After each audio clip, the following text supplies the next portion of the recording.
आप अपने पहलू से देखें और अपने आप से पूछें कि आप किस व्यक्ति को प्रमोशन देंगे या किस व्यक्ति की तनख्वाह बढ़ाने की सिफारिश करेंगे। उस सेक्रेटरी की जो अपने बॉस के ऑफिस में ना रहने पर मैगजीन पढ़ती है, या उस सेक्रेटरी की जो इसी समय में अपने बॉस के छोटे मोटे काम कर देती है ताकि वापस लौटने पर वह अपना काम बेहतर ढंग से कर सके। उस कर्मचारी को जो कहता है कोई परवाह नहीं, मुझे हमेशा दूसरी नौकरी मिल सकती है, अगर उन्हें मेरे काम का तरीका पसंद नहीं आता तो मैं यह काम छोड़ सकता हूँ। या उस कर्मचारी की जो आलोचना को रचनात्मक रूप से लेता है और ज़्यादा अच्छा काम करने का गंभीर प्रयास करता है। उस सेल्समैन को जो ग्राहक को बताता है, अरे मैं तो वही करता हूँ जो मुझसे करने के लिए कहा जाता है, उन्होंने कहा बाहर जाओ और देखो कि आपको कुछ चाहिए तो नहीं। या उस सेल्समैन को जो कहता है, मिस्टर ब्राउन मैं आपकी क्या मदद कर सकता हूँ। उस फोरमैन को जो किसी कर्मचारी से कहता है, सच बात कहूँ तो मैं अपने काम को ज़्यादा पसंद नहीं करता, ऊपर के लोग मेरी नाक में दम किए रहते हैं, आधे से ज़्यादा समय तो मैं यह समझ ही नहीं पाता कि बॉस क्या बोल रहे हैं। या उस सुपरवाइज़र को जो कहता है, किसी भी काम में कोई ना कोई गड़बड़ बात तो होती है, परंतु मैं आपको आश्वस्त कर दूं, ऊपर के लोग काफ़ी समझदार हैं, वे हमारी समस्याएं समझते हैं और हमारा भला चाहते हैं। क्या इससे आपको यह पता नहीं चल जाता कि कई लोग सारी जिंदगी एक ही स्तर पर क्यों बने रहते हैं, उनकी सोच और केवल उनकी सोच ही उन्हें वहां बनाए रखती है। एक एडवर्टाइजिंग एग्जीक्यूटिव ने मुझे एक बार बताया कि किस तरह उसकी एजेंसी अपने नए अनुभवहीन लोगों को अनौपचारिक प्रशिक्षण देती है। कंपनी की नीति यह है, उसने कहा कि हम किसी भी नए युवक को शुरुआती सर्वश्रेष्ठ प्रशिक्षण दें। आमतौर पर यह युवक कॉलेज ग्रेजुएट होता है और हम शुरू में इसे मेल बॉय का काम सौंपते हैं। हम ऐसा इसलिए नहीं करते क्योंकि हमें एक ऑफिस से दूसरे ऑफिस में डाक पहुंचाने के लिए किसी कॉलेज ग्रेजुएट की ज़रूरत होती है। हमारा लक्ष्य यह होता है कि इस नए युवक को हमारी एजेंसी के सभी तरह के कामों का अनुभव हो जाए। जब वह यह काम अच्छी तरह से सीख लेता है तो हम उसे नया काम देते हैं। कभी कभार यह होता है कि जब हम उस नए युवक को बताते हैं कि उसे शुरुआत में डाक लाना और ले जाना है, तो उसे लगता है कि डाकिए का काम करना छोटा और महत्वहीन है। जब ऐसा होता है तो हम समझ जाते हैं कि हमने गलत व्यक्ति चुन लिया है।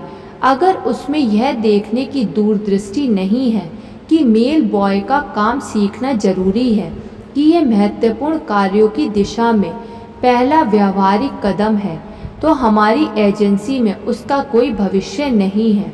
याद रखें, एग्जीक्यूटिव सोचते हैं।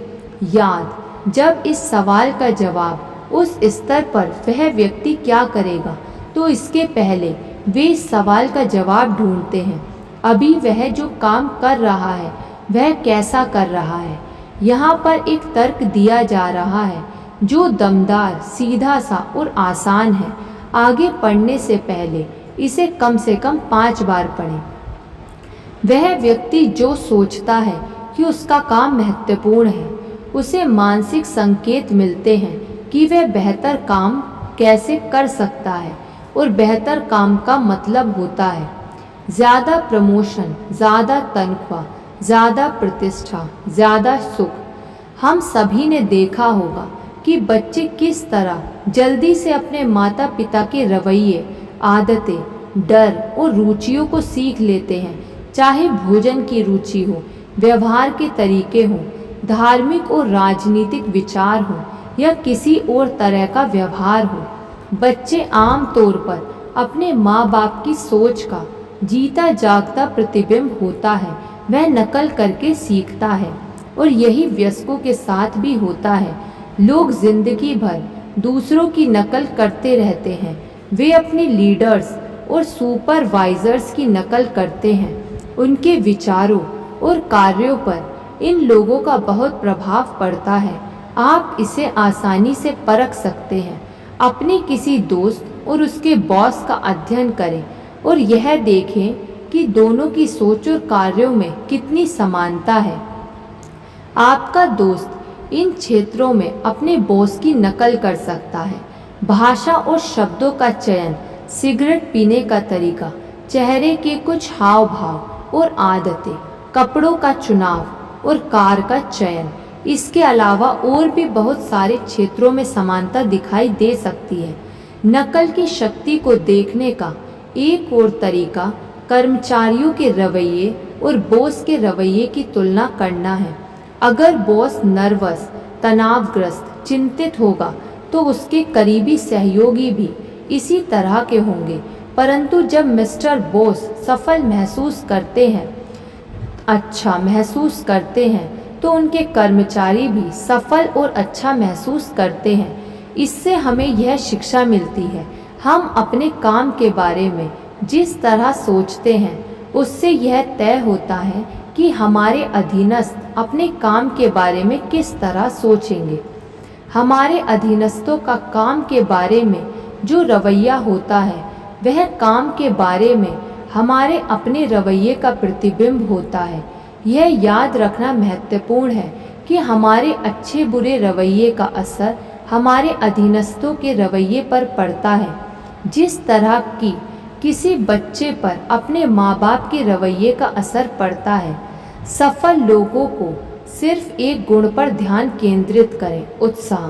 कभी आपने देखा कि डिपार्टमेंट के उत्साही सेल्समैन ने आपको यानी ग्राहक को किसी सामान के बारे में ज़्यादा रोमांचित कर दिया हो? या कभी आपने गौर किया कि किसी उत्साही धर्मोपदेशक या वक्ता ने अपने श्रोताओं को उत्साही और सजग बना दिया?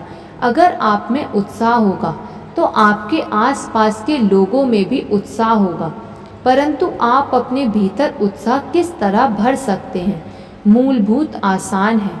उत्साहपूर्वक सोचें, हमेशा आशावादी प्रगतिशील कदम विचार रखें। यह बहुत बढ़िया काम है और मैं यह काम कर सकता हूँ। आप जो सोचते हैं आप वही होते हैं। उत्साह के बारे में सोचें और आप उत्साही बन जाएंगे। अपने अधीनस्थों से अच्छी क्वालिटी का काम करवाने के लिए आपको उस काम के बारे में उत्साही होना पड़ेगा। दूसरे भी आपके उत्साह को देखकर उत्साहित हो जाएंगे और आपका काम बढ़िया ढंग से हो जाएगा। परंतु अगर आप नकारात्मक रूप से अपनी कंपनी को खर्च, सप्लाई, समय और दूसरे छोटे छोटे तरीकों से धोखा देते हैं तो आप अपने अधीनस्थों से क्या उम्मीद कर सकते हैं? अगर आप देर से ऑफिस आएंगे और जल्दी चले जाएंगे तो आप अपने कर्मचारियों से क्या उम्मीद रखेंगे? हमें अपने काम के बारे में सही रवैया इसलिए भी रखना चाहिए ताकि हमारे अधीनस्थ अपने काम के बारे में सही रवैया रख सकें। हमारे सुपीरियर हमारे काम की क्वालिटी और क्वांटिटी का मूल्यांकन करते समय उसी काम का मूल्यांकन करते हैं जो हमारे अधीनस्थों ने किया है। इसे इस तरह से देखें, आप किसे डिवीज़न सेल्स मैनेजर का प्रमोशन देंगे? उस ब्रांच सेल्स मैनेजर को जिसके सेल्समैन बढ़िया काम कर रहे हैं, या उस ब्रांच सेल्स मैनेजर को जिसके सेल्समैन केवल औसत प्रदर्शन कर रहे हैं? या आप किसी प्रोडक्शन मैनेजर को पद पर प्रमोशन देंगे? उस सुपरवाइज़र को जो अपने उत्पादन के लक्ष्य को पूरा कर लेता है, या उस सुपरवाइज़र को जिसका डिपार्टमेंट लक्ष्य से काफ़ी पीछे रहता है? यहाँ दो सुझाव दिए जा रहे हैं जिनकी मदद से आप दूसरों से अच्छा और ज़्यादा काम करवा सकते हैं। पहला, हमेशा अपने काम के बारे में सकारात्मक रवैया रखें ताकि आपके अधीनस्थ भी सीख लें कि काम के बारे में इस तरह से सोचना चाहिए। दूसरा, जब आप हर दिन काम पर जाएं, तो खुद से पूछें, क्या मैं ऐसा हूँ जिससे सामने वाला कुछ सीख ले सके? क्या मेरी आदतें ऐसी हैं जो मैं अपने अधीनस्थों में देखना चाहूँगा? कुछ महीने पहले एक ऑटोमोबाइल सेल्समैन ने मुझे सफलता दिलाने वाली तकनीक के बारे में बताया। यह तकनीक बहुत बढ़िया थी। हमारे काम का एक बड़ा हिस्सा है टेलीफोन करना, सेल्समैन ने बताया। हम 2 घंटे तक अपने संभावित ग्राहकों को फ़ोन करके डिमॉन्स्ट्रेशन के लिए अपॉइंटिंग लेते हैं। जब मैंने 3 साल पहले कार बेचना शुरू किया तो मुझे यहीं पर सबसे ज़्यादा मुश्किल आती थी। मैं संकोची और डरा हुआ रहता था और मैं जानता था कि मेरी आवाज़ फ़ोन पर कैसी सुनाई देती होगी। सामने वाले आदमी के लिए यह बोलना स्वाभाविक ही होता था, सॉरी, मेरी इसमें कोई रुचि नहीं है, और इसके बाद वह फ़ोन काट देता था। हर सोमवार की सुबह हमारे सेल्स मैनेजर एक सेल्स मीटिंग लेते थे। यह मीटिंग बहुत प्रेरणादायक हुआ करती थी और इससे मुझे काफ़ी प्रेरणा मिलती थी, और इसका परिणाम यह होता था कि सोमवार को मैं सप्ताह के किसी और दिन के मुकाबले ज़्यादा डिमॉन्स्ट्रेशन हासिल करने में कामयाब हो जाता था। परंतु समस्या यह थी कि सोमवार की मेरी प्रेरणा मंगलवार तक खत्म हो जाती थी और बाकी हफ्ते मेरा प्रदर्शन एक बार फिर निराशाजनक हुआ करता था। तभी मेरे दिमाग में एक विचार आया, अगर मेरा सेल्स मैनेजर मुझे प्रेरित कर सकता है तो मैं अपने आप को प्रेरित क्यों नहीं कर सकता? क्यों ना मैं फ़ोन कॉल करने के पहले अपने आप को एक प्रेरक भाषण दूं। उस दिन मैंने फैसला किया कि मैं कोशिश करके देखूंगा। बिना किसी को बताए मैं खाली मैदान में गया और एक खाली कार में बैठ गया। वहाँ कुछ देर बैठकर मैंने खुद से बातें की। मैंने अपने आप को बताया, मैं एक अच्छा कार सेल्समैन हूँ, मैं सर्वश्रेष्ठ सेल्समैन बनने जा रहा हूँ, मैं अच्छी कारें बेचता हूँ और मेरा धंधा अच्छा चल रहा है। जिन लोगों को मैं फ़ोन कर रहा हूँ उन्हें इन कारों की ज़रूरत है और मैं इन्हें बेचने जा रहा हूँ। शुरुआत से ही यह आत्म प्रेरक तकनीक सफल हुई। मुझे इतना अच्छा लगा कि मुझे फ़ोन करने में ज़रा भी हिचक नहीं हुई। मैं फ़ोन करने के लिए उत्सुक होने लगा। मैं आजकल खाली प्लॉट में खाली कार में बैठकर खुद को प्रेरणा नहीं देता हूँ, परंतु मैं अब भी इस तकनीक का प्रयोग करता हूँ। किसी भी नंबर को डायल करने से पहले मैं अपने आप को यह याद दिलाता हूँ कि मैं एक बेहतरीन सेल्समैन हूँ और मैं सफल होने जा रहा हूँ और मुझे सफलता मिलती है। यह बहुत शानदार विचार है, नहीं क्या? सफलता की चोटी पर पहुँचने के लिए आपको यह अनुभव करना होगा कि आप सफलता की चोटी पर हैं। अपने आप से प्रेरक चर्चा करें और यह जानें कि ऐसा करने से आप कितने बड़े और विश्वासपूर्ण बन सकते हैं। हाल ही में मैंने एक ट्रेनिंग प्रोग्राम आयोजित किया। इसमें हर व्यक्ति को 10 मिनट तक लीडर बनने के विषय पर बोलना था। एक ट्रेनी ने बहुत बुरा प्रदर्शन किया। उसके घुटने कांप रहे थे और उसके हाथ थरथरा रहे थे। वह भूल गया कि वह क्या कहने वाला था। 5 या 6 मिनट तक इधर उधर की बात करने के बाद वह पूरी तरह असफल होकर बैठ गया। सत्र के बाद मैंने उससे सिर्फ इतना कहा कि वह अगले सत्र की शुरुआत के 15 मिनट पहले वहां आ जाए। वह वादे के मुताबिक अगले सत्र के 15 मिनट पहले वहां आ गया। हम दोनों पिछली रात के उसके बुरे अनुभव के बारे में बात करने लगे। मैंने उससे पूछा कि भाषण देने के 5 मिनट पहले उसके दिमाग में किस तरह के विचार आ रहे थे। मैं बहुत डरा हुआ था। मैं जानता था कि मैं दूसरों के सामने खुद को मूर्ख साबित कर दूंगा। मैं जानता था कि मैं फ्लॉप होने वाला हूँ। मैं यह सोचता जा रहा था, लीडर बनने के बारे में मैं क्या बोल सकता हूँ। मैंने यह याद करने की कोशिश की कि मैं क्या बोलने वाला हूँ, परंतु मुझे असफल होने के अलावा और कोई बात सूझ ही नहीं रही थी। यही तो, मैंने बीच में कहा, यही तो आपकी समस्या की जड़ है। बोलने के पहले ही आपने अपने आप को हरा दिया। आपने खुद को विश्वास दिला दिया कि आप असफल होने वाले हैं। फिर इसमें हैरत की क्या बात है कि आप असफल हो गए। साहस बढ़ाने के बजाय आपने डर बढ़ाने का विकल्प चुना। अब इस शाम का सत्र शुरू होने में सिर्फ 4 मिनट का समय बचा है। मैंने उससे कहा, मैं चाहता हूँ कि अब आप यह करें, अगले कुछ मिनट तक अपने आप से प्रेरणा भरी बातें करें। हॉल के बाहर उस खाली कमरे में चले जाएं और खुद से कहें, मैं बहुत अच्छा भाषण देने जा रहा हूँ। मैं अपनी बात सच्चे दिल से कहूँगा और लोग पूरा मन लगाकर सुनेंगे। इन शब्दों को लगातार दोहराते रहें और पूरे विश्वास से ऐसा करें। फिर आप हॉल में आए और अपना भाषण देना शुरू कर दें। काश कि आप वहाँ होते और दोनों भाषणों के अंतर को सुन सकते। उस छोटी सी खुद की दी गई प्रेरणादायक चर्चा का असर यह हुआ कि वह बहुत बढ़िया भाषण देने में कामयाब हुआ। संदेश: प्रेरणादायक आत्म प्रशंसा का अभ्यास करें। आत्म निंदा के शब्दों से खुद को छोटा ना बनाएं। आप जैसा सोचते हैं आप वैसे ही होते हैं। अपने बारे में बड़ी बातें सोचें और आप सचमुच बड़े बन जाएंगे। खुद को खुद के हाथों बेचने का विज्ञापन बनाएं। 1 मिनट के लिए अमेरिका के बेहद लोकप्रिय ब्रांड कोका कोला के बारे में सोचें। हर दिन आपकी आंख या कान में कई बार कोक दिखाई या सुनाई दे जाता है। जो लोग कोका कोला बनाते हैं वे आपको लगातार कोक बेचते हैं और इसके पीछे एक कारण होता है। अगर वे आपको लगातार कोक नहीं बेचेंगे तो हो सकता है कि कोक में आपकी रुचि कम हो जाए और एक दिन यह पूरी तरह खत्म हो जाए। इससे उनकी बिक्री घट जाएगी। परंतु कोका कोला कंपनी ऐसा नहीं होने देती। वे आपको बहुत बार कोक बेचती है, बार बार बेचती है।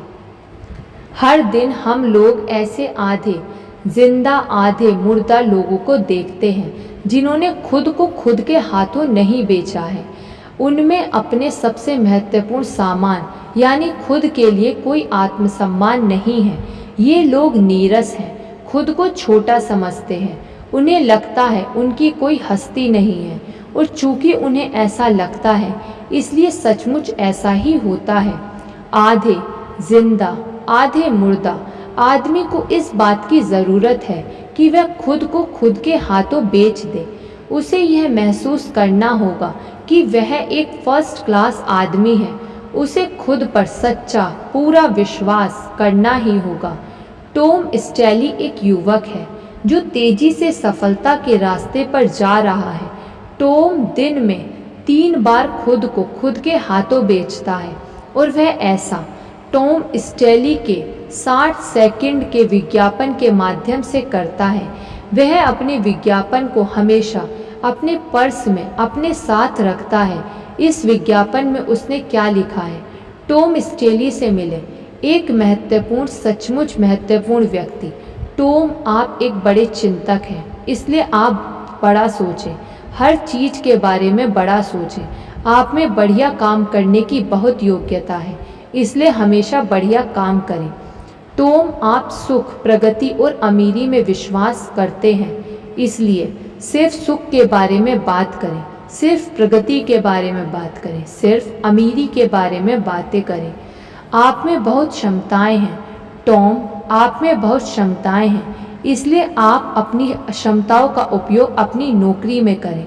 आपको कोई चीज़ सफल होने से रोक नहीं सकती टॉम, कोई भी चीज़। टॉम, आप उत्साही हैं, अपने उत्साह को सबके सामने दिखने दें।